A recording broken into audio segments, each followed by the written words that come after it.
Александар беше познат како побожен и љубезен човек. Тој ги следеше религиозните традиции на своето семејство, наблюдувајќи го секој ритуал, искрено молејќи се и стремејќи се да биде добар човек. Но длабоко во него нешто недостасуваше.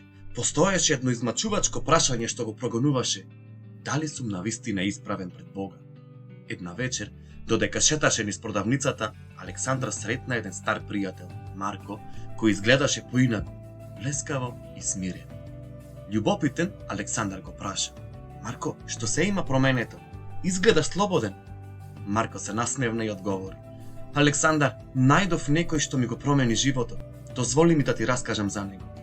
Марко сподели дека и тој бил во истата ситуација како Александар, несигурен за својата исправност пред Бога, но тогаш го нашол Исус Христос. Марко сподели дека бил несигурен за својата исправност пред Бога, исто како и Александар, но кога го пронашол Исус, неговиот живот целосно се промени. Марко објасни дека Библијата не е само религиозна книга, таа е Божјо слово, напишено од очевици кои ги доживеале опишаните настани.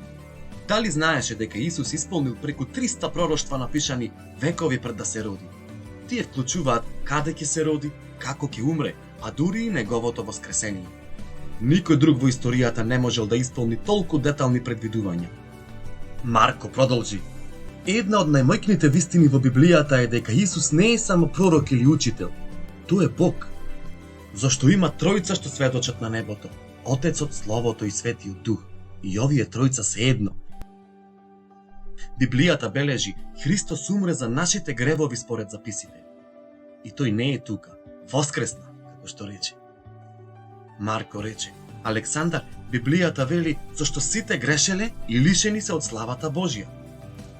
Ниту една количина на добри дела не може да ги избрише нашите гревови, но Исус создаде начин, зашто по благодат сте спасени преку верата. Тоа не е од вас самите, тоа е Божји дар. Таа ноќ Александар клекна и се молеше: Господи Исусе, верувам дека Ти си Божјиот син кој умре за мене и воскресна. Се одвраќам од моите гревови и Ти верувам како мој спасител. Промени го моето срце и води ме. Александар се исправи со мир за кој никогаш не знаел. Празнината беше исполнета. Тој сега имаше личен однос со вечниот Бог. Приказната на Александар може да биде и твоја. Истиот Бог кој исполни на 300 пророштва, кој умре за твоите гревови, кој воскресна, ти нуди надеж денес. Библијата вели: кој ќе го повика Господовото име, ќе се спаси. Дали ќе му се обратиш нему денес? Покај се за твоите гревови, верувај во Исус и започни ново патување со Бога кој те сака. Изборот е твој.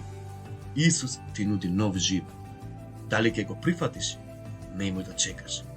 Зачекори кон верата денес.